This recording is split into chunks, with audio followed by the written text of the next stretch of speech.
हर रसोई कुछ कहती है। बड़ी बहू, आज तो इतवार है, क्या बनाएगी खाने में? सुबह शाम खाना खाना खाना। अरे माँ जी, खाने के अलावा कभी कुछ और भी पूछ लिया कीजिए। रविवार है तो इसका क्या मतलब है? पेट तो वही है ना। रविवार का मतलब स्पेशल ही बनेगा, ये कौन सी किताब में लिखा है? मुझे सब पता है, एक नंबर की काम चोर हो तुम दोनों की दोनों। कहीं कुछ बनाकर खिलाना ना पड़ जाए इसलिए पहले ही हाथ भर की जुबान चला देती हो कि पूछने वाला का अपने आप मूड खराब हो जाए और वो गुस्से में आकर तुमसे खाना बनाने को कहे ही ना। देखिए माँ जी, ऐसी कोई बात नहीं है। और सीधी सी बात तो ये है ना कि घर में खाना बनाने के अलावा और भी बहुत से काम होते हैं। आप लोगों को ऐसा क्यों लगता है कि रविवार के दिन हम पूरा दिन सिर्फ रसोई में खड़े होकर खाना ही बनाते रहे? ऐसा कौन सा व्यंजन बनाकर खिलाते हो तुम दोनों जिसके लिए तुम्हें पूरा दिन रसोई में खड़ा होना पड़े? अगर अभी मैंने गिनवा दिया ना तुम्हारे बनाए खाने का नाम तो तुम खुद ही शर्मसार होकर भाग जाओगी यहाँ से। हफ्ते में 4 दिन तो तुम सिर्फ वो पानी वाली दाल बनाती हो। नाश्ते के नाम पर रोज हमारे घर दलिया बनता है और डिनर में घिया तोरी। तो आप क्या चाहती है माँ जी? रोज़ शाही पनीर बनेगा घर में? अरे आम लोगों के घर में ऐसा ही खाना बनता है। आप लोगों को तो ऐसा लगता है घर में बहुएं नहीं आई, हलवाई आ गए, जिससे आप रोज़ 5 तरह का पकवान बनवाएंगे और शाही लोगों की तरह आराम से बैठकर खाएंगे। जो रसोई में बनाता है ना, उससे पता होता है कि खाना कैसे बनता है। ये डायलॉग बाजी ना बहू तो किसी और के सामने जाकर करना। तुम दुनिया की पहली बहू नहीं हो। हम भी इस घर में बहू बनकर ही आए थे और 30 साल इस रसोई को चलाया है मैंने। मजाल है जो कभी भी ऐसा बेमेल और बेस्वाद खाना बनाया हो। अरे बहू वही होती है जो सबकी पसंद का ख्याल रखे। माँ जी, आपका हमारे ज़माने वाला प्रवचन सुन सुनकर पक गए हम लोग। अरे आप भी तो सोचिए ना कि अभी आपका ज़माना नहीं रहा। अपनी ज़िंदगी सिर्फ रसोई में खाना बना बना कर राख नहीं कर सकते हम। हमने औरत बनकर दुनिया में जन्म लिया है, इसका मतलब ये नहीं कि हम बस सारा जीवन चूल्हा चौका करते रहे। ज़िंदगी जीने के लिए मिली है, चूल्हा चौका करने के लिए नहीं। हाँ बेटा, बिल्कुल ठीक कहा तुमने। चूल्हा चौका तो बेकार का काम है। तुम्हारे पास तो और भी बहुत से ज़रूरी काम होते हैं, जैसे मोबाइल चलाना, गाने लगाकर मटक मटक के रील बनाना। उनके बिना तो दुनिया चल ही नहीं सकती। क्या सही कहा ना? अरे मम्मी रहने दो ना, आप भी किसके साथ बहस कर रही हो? हमारे घर में ना ऊपर वाले का वरदान है कि यहाँ पर कभी भी किसी को ढंग का खाना खाने को मिल ही नहीं सकता। भाई हमने तो अपने हालातों से समझौता कर लिया है। उम्मीद ही छोड़ दी है कि हमारे घर में कभी कुछ ढंग का खाने को मिलेगा। कितना मन था आज मेरा छोले भटूरे खाने का, लेकिन सोचना ही बेकार है। अरे सोचना बेकार क्यों है? अभी कान उमट कर बनवाती हूँ इनसे छोले भटूरे। पता नहीं आखिरी बार कब ढंग का खाना बना था इस घर में। छोटी बहू, छोले भिगोले, शाम को छोले भटूरे बनेंगे। क्यों माँ जी? जब भी कुछ स्पेशल बनाना होता है तो आपको मैं ही क्यों नज़र आती हूँ? कभी बड़ी भाभी से भी कुछ स्पेशल बनवा कर देखिए। मैं छोटी हूँ तो क्या सबका जोर मेरे ऊपर ही चलता है? बोल तो ऐसे रही है जैसे तू बहुत कुछ बनाकर खिलाती है सबको। पिछले 1 सप्ताह से रोज़ सिर्फ दाल चावल बना रही है तू। माँ जी ने तुझे कहा है, इसका मतलब तू ही बनाएगी। बस माँ, तुमने घर में महासंग्राम शुरू करवा दिया। अब दोपहर तक ये दोनों इसी बात पर बहस करेंगी और होना वही है। अंत में ऐसे छोले भटूरे बनकर आएंगे ना कि उसे देखकर आदमी आत्महत्या कर ले। बिल्कुल ठीक कह रहे हो भैया। कभी कभी तो मन करता है कि ऐसे कलेश मचवा कर खाना बनवाने से तो अच्छा है इंसान बाहर जाकर ढाबे में खरीद कर खा ले। कम से कम सुकून से 2 रोटी तो खाने को मिलेगी। मनु रहने दो, नहीं खाना मुझे कोई छोले भटूरे। तुम अपना वही दाल चावल बना लो। तुमसे इससे ज़्यादा उम्मीद करना ही बेकार है। ठीक कह रहे हो आप। मेरा भी ना सोच सोच के दिमाग ख़राब हो गया था। कौन घंटों तक किचन में खड़े होकर छोले भटूरे बनाएगा? आप ही हो एक इस घर में जो मुझे समझते हो। रहने दो भैया, अब मुझे समझ में आ गया है कि ये दोनों भाभी ऐसी क्यों हैं। आप ही दोनों ने इतना सर चढ़ाया है कि आज हमारे घर की ऐसी हालत हो गई है। ले देकर किसी तरह भाभी कुछ ढंग का खाना बनाने के लिए तैयार हुई थी और उसमें भी आपने जाकर बीच में टांग मार दी। आप ही खा लो ये दाल चावल, मैं अपने कमरे में जा रही हूँ, मुझे बुलाने के लिए मत आना। देख रही हो माँ, ये किस तरह से बात करके गई हमसे। अरे बड़े भाइयों से बात करने का ये कौन सा तरीका होता है? खबरदार, जो आज के बाद तूने इस तरह से हमसे बात की, मुझसे बुरा कोई नहीं होगा।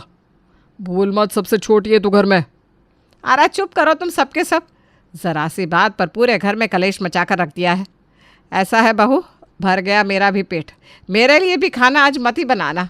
मैं अभी अपने कमरे में जा रही हूँ।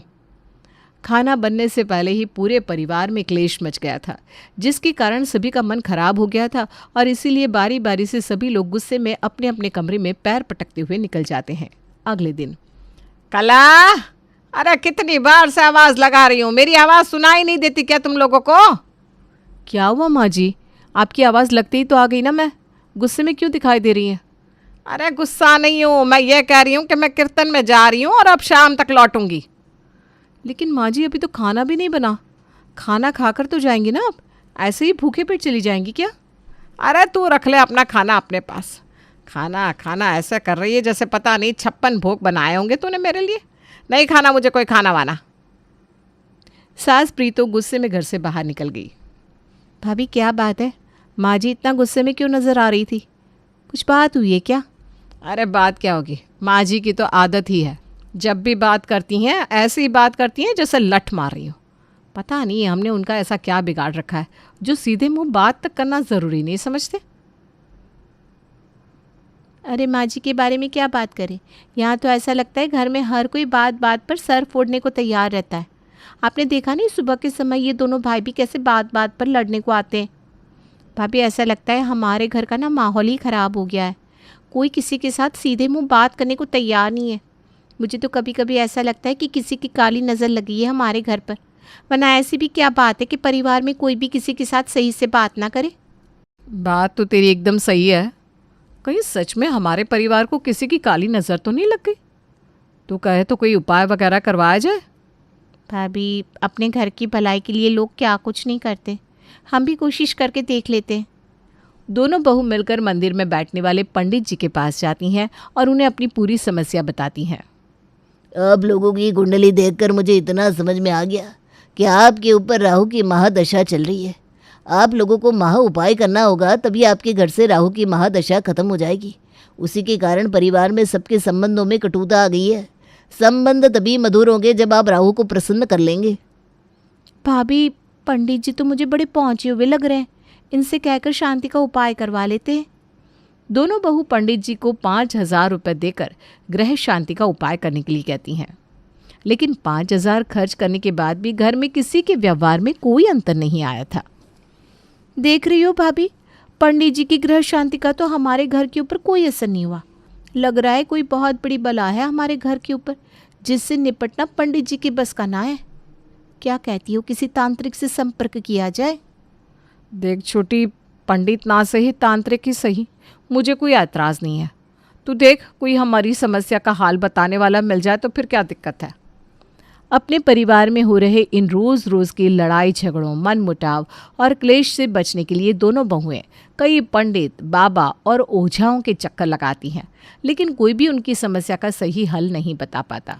हर बार उन्हें हज़ारों का चूना लग जाता और रिजल्ट वही, ढाक के 3 पात ही रहते। एक दिन, नमस्ते आंटी जी, आज मेरे बिट्टू का जन्मदिन है। आज रात को आप सबको मेरे घर पर डिनर के लिए आना है। ज़्यादा लोगों को इनवाइट नहीं किया, लेकिन आप तो पड़ोसी हो ना। पड़ोसियों के साथ तो मिलजुल कर सेलिब्रेट करने से हर दिन का इम्पोर्टेंस बढ़ जाता है। क्यों आंटी जी? बिल्कुल ठीक कह रही हो बेटा।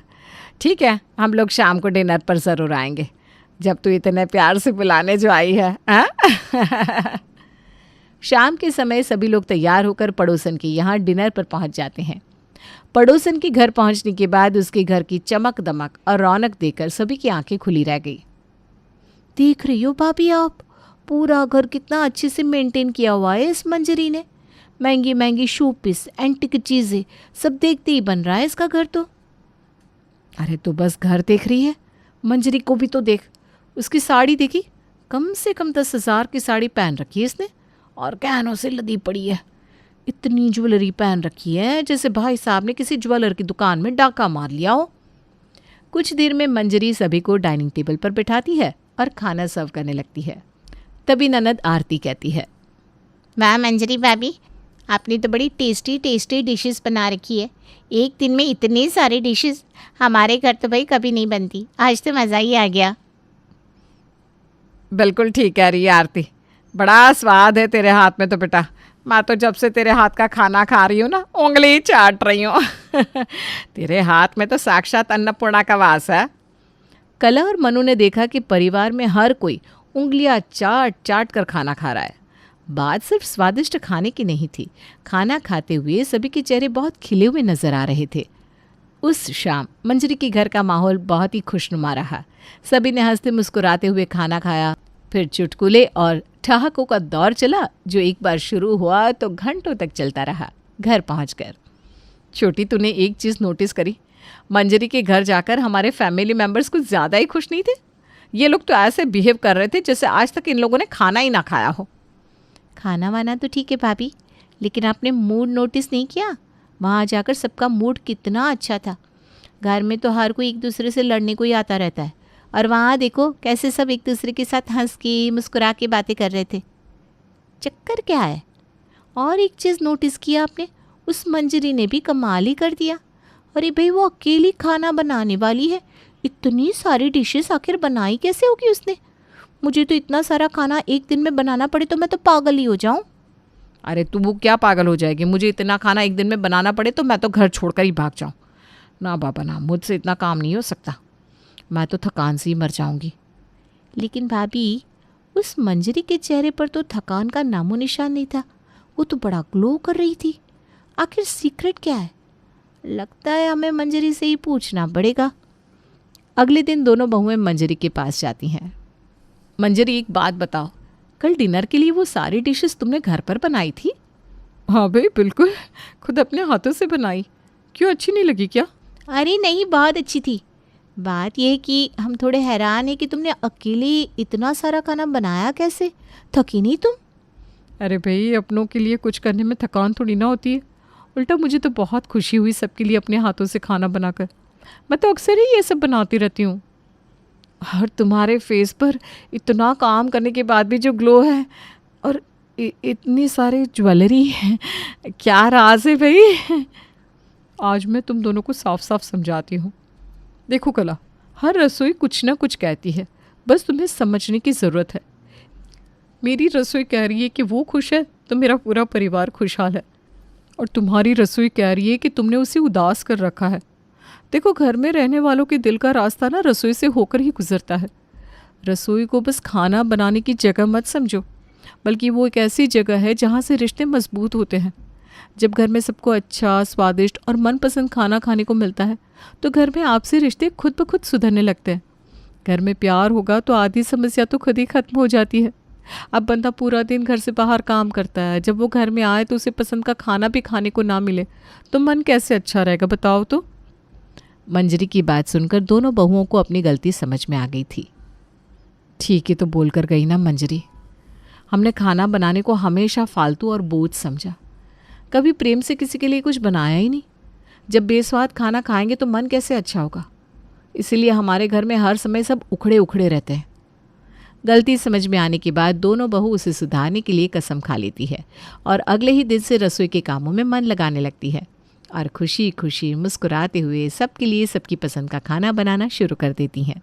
आरती, देख तो आज लंच में क्या बना है। छोले भटूरे? अरे भाभी, आज तो आपने कमाल कर दिया। माँ जी, आपका भी कोफ्ते खाने का मन था ना, मैंने कोफ्ते ही बनाए हैं, खाइए तो। इतना स्वादिष्ट गर्मा गर्म खाना खाकर सबके चेहरे संतुष्ट नजर आ रहे थे। अगली बार कब ऐसी पार्टी मिलने वाली है ये भी बता दो हमें।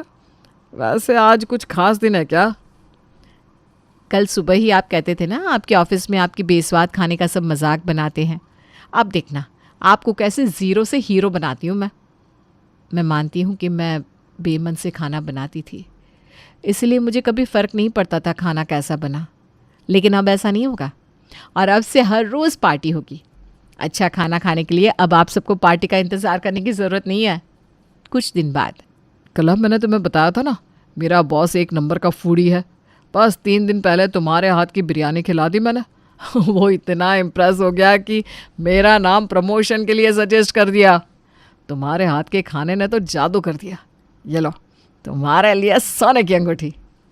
बहू, बरसों से मेरी सहेलियां पीछे पड़ी थी कि मैं उन्हें अपने घर खाने पर बुलाऊं, लेकिन तुम दोनों की हरकतें देखकर मैं कभी हिम्मत ही नहीं कर पाई कि अपने किसी जानने वाले को घर पर भोजन के लिए निमंत्रण दूं। लेकिन अब जब तुम दोनों इतना बढ़िया खाना बनाने लगी हो ना, तो मैंने भी अपनी सारी सहेलियों को कल खाने पर बुला लिया है। संभाल लेना बेटा, मेरी इज्जत का सवाल है। आप चिंता मत करिए माँ जी, हम दोनों आपको निराश नहीं करेंगे। आपकी सहेलियों की ऐसी खातिरदारी करेंगे ना कि वो भी याद रखेंगी। बहुओं की पिछली परफॉर्मेंस को देखते हुए सास प्रीतो के दिल में धक धक हो रही थी लेकिन दोनों बहुओं ने अपना किया वादा निभाया और प्रीतों की सहेलियों का जोरदार स्वागत किया। सहेलियों के जाने के बाद कला, मनु, आज तो तुम दोनों ने इतने सालों के सारे गिले शिकवे दूर कर दिए। मेरी सहेलियां इतनी तारीफ करके गई है कि क्या बताऊं। अब तुम दोनों ने इतना अच्छा काम किया है तो इनाम तो बनता ही है। ये लो, ये मेरे खानदानी कंगन जो मुझे मेरी सास दे दिए थे, आज से ये तुम दोनों के हुए। मम्मी जी, ये कंगन तो आप किसी को छूने भी नहीं देती थी, आज हमें क्यों दे रही हैं? अरे बेटा, कंगन तो क्या, ये घर, ज़मीन, मकान सब तुम्हारा ही तो है। बस तुमने आज इतना दिल खुश कर दिया कि मैंने सोचा मेरे मरने के बाद जब मिलेगा तब मिलेगा। आज मैं अपने हाथों से अपनी बहू को पहनाऊंगी। मंजरी ने बिल्कुल सही कहा था। हर रसोई कुछ कहती है और हमारी रसोई चिल्ला चिल्ला कर कह रही थी कि इस घर में संबंधों को सुधारने के लिए रसोई को सुधारने की ज़रूरत है। लेकिन हम बस अपनी रसोई को इग्नोर ही करते जा रहे थे। हमने रसोई को समय देना शुरू किया तो सारे रिश्ते अपने आप सुधरते चले गए। हर घर का माहौल देखो कितना अच्छा हो गया। वो कहावत एकदम सही है कि किसी के भी दिल का रास्ता उसके पेट से होकर जाता है और पेट का रास्ता रसोई से। क्यों, ठीक कहा ना?